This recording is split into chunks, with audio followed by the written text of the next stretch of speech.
It sounds like the mainstream media might be finally catching up that Pixar is not doing so well at the box office. And Pixar themselves has said they're going to get away from the things that have classically worked in the past and somehow don't work without John Lasseter. Let's talk about Pixar's big shift and whether or not the layoffs are going to be enough here on That Park Place.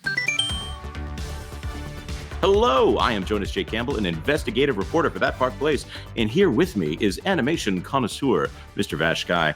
Vash, do you feel like you got some squash and stretch today? I think I do. I am ready to dive into the world of animation, and particularly Pixar. I've had an interest in it for, I don't know, since the studio made its debut in 1995 with Toy Story. So yeah. I am excited to get into this one because this is a fascinating article here.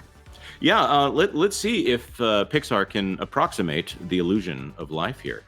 This article out of Bloomberg, Disney is banking on sequels to help get Pixar back on track. This by Thomas Buckley over there at Bloomberg, across the bay from San Francisco, some 400 miles up the coast from Walt Disney Company's headquarters in Burbank, sits the Steve Jobs Building, an industrial amalgam of glass and red brick that's home to Pixar Animation Studios. Between hula hoop classes, lengths in the outdoor heated pool, sword fighting tutorials, and seminars on drawing the perfect goose, the workforce of about 1,000 employees who created Monsters, Inc., Finding Nemo, and Up is scrambling to restore Pixar's status as the vanguard of computer animation technology and storytelling. That's the introduction here. But Vash, I notice a number right here that is very different than it was the last time we talked about Pixar. Do you see it? You mean the 1,000 employees? Yes.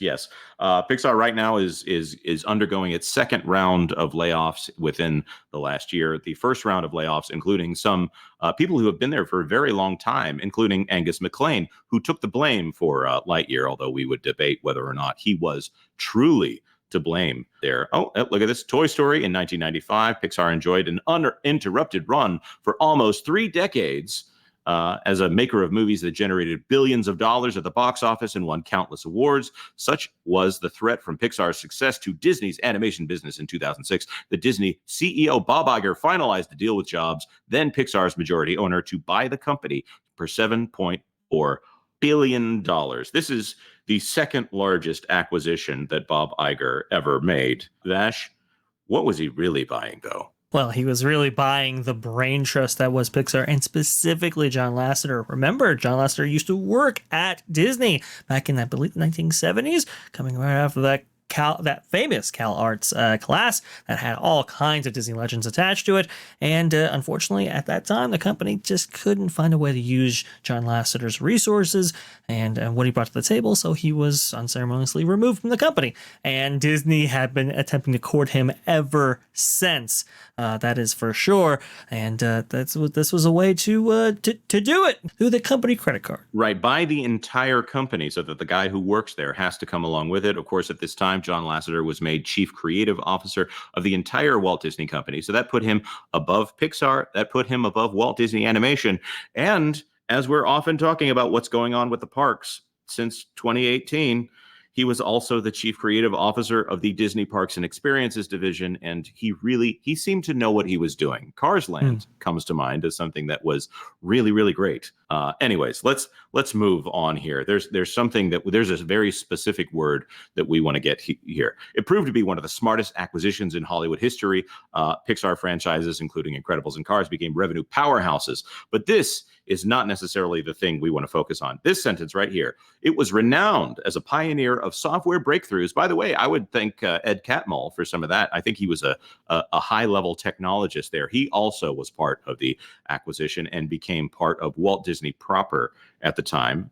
So his book, Creativity, Inc., I think should be required reading for anyone hoping to run a business, especially to merge two businesses together. That made animation feel more lifelike, and as a creative force behind films that expertly bridged childhood and adult concerns about family bonds, the pain and grief, and the need to find one's purpose. That held true until 2018, when Pixar suffered a spectacular downturn. John Lasseter, who directed early hits, he got fired.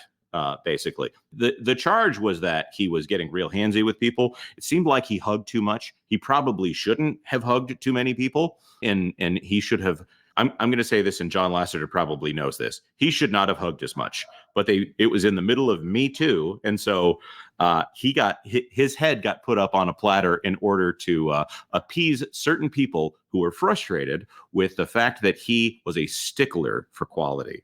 Vash, is there anything that you would like to add there, because you know so much about this? Oh, yes, absolutely. To me, it wasn't even just about that. It was about really, he was a gatekeeper for a lot of the activist led, let's say, projects and agendas that were coming in. And he was like, nope, we are going to have films that appeal to as broad as people as possible. And yes, we can go ahead and have positive messaging in our films and so forth. We see that a little bit with Zootopia and some of the other films that were coming out around that time. But it's like, no, we're going to stay on target. We're going to stay with, classic stories, classic characters that appeal to just about everybody, especially for how expensive these things are. And well, he had to go. It was very convenient how things happen for a specific contingent within the company at that point. Yeah, it was a little strange. And reportedly, when Lasseter was let go and they announced it, someone got up, a female employee got up in the atrium and said, "Hey, can we get a woman in charge of this place?"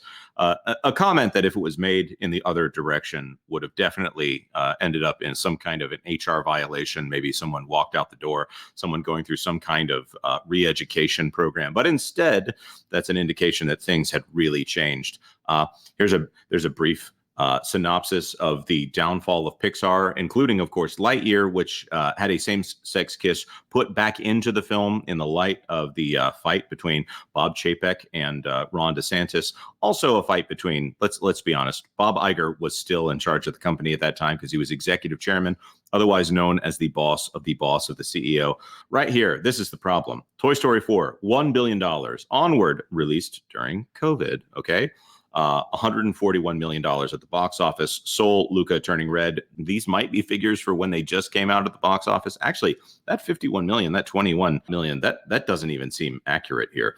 And then Lightyear coming back with only 226. And generally speaking, you don't hear many references to Lightyear unless it's in the negative. There is something that we really need to point out here, and it's something that we have been talking about here on this channel. Speaking of Lightyear, after Lightyear lost millions of dollars in 2022 and Elemental had Pixar's worst ever opening weekend performance the following year, there was a real and intense period of self-scrutiny and feeling like we messed up in some way, Doctor says. That would be Pete Docter, one of the original Brain Trust and one of the people who made excellent movies while John Lasseter was there and the Brain Trust was fully operational.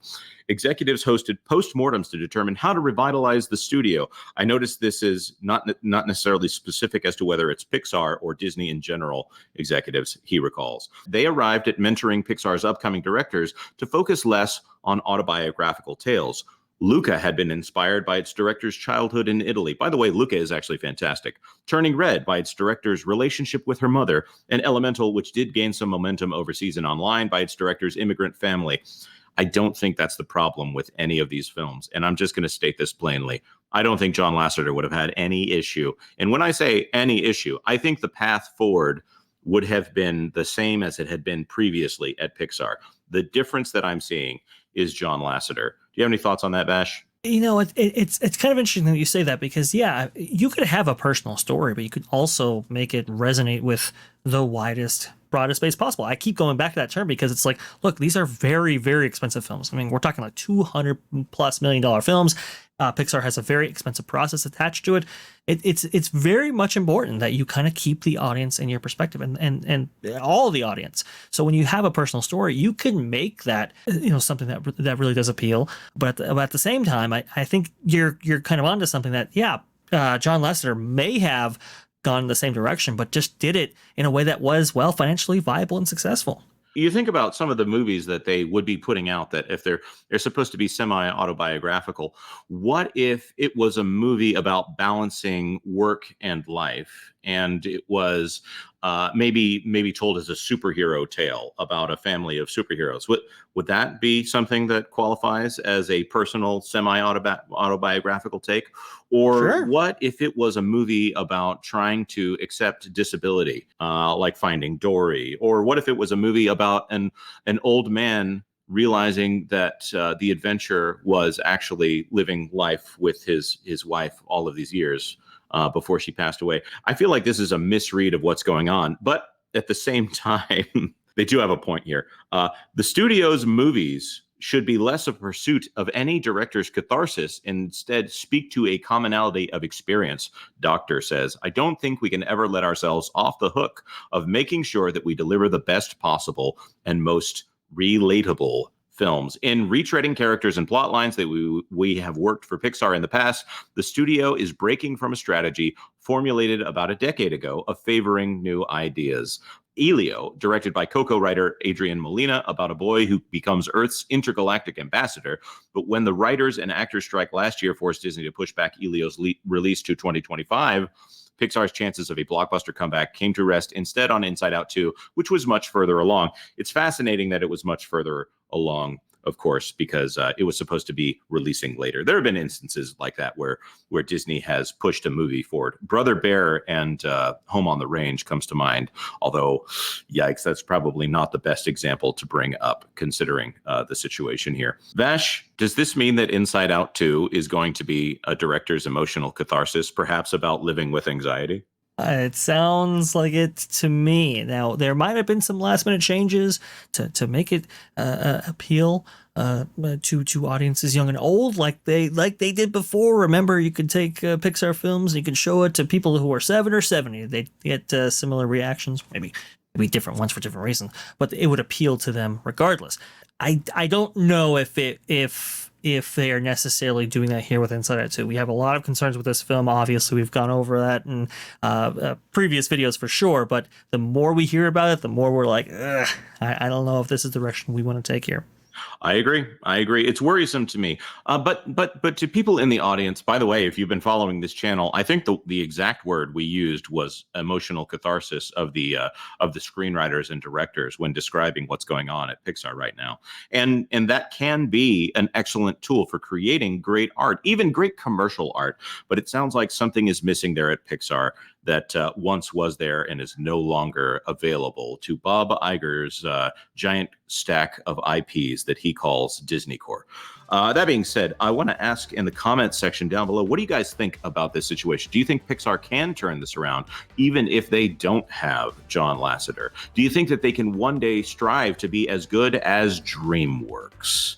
He says, fully aware of what he's saying. Maybe they can one day even be as good as Illumination with their Minions movies. Ouch. I'm going to stop twisting the knife and ask you to please like this video if you like this video, and consider subscribing to That Park Plays for all the news that should be fun. Thanks for watching That Park Plays News. For more information, consider checking out www.thatparkplace.com. And don't forget to subscribe, share, like, and send this out on your favorite social media accounts.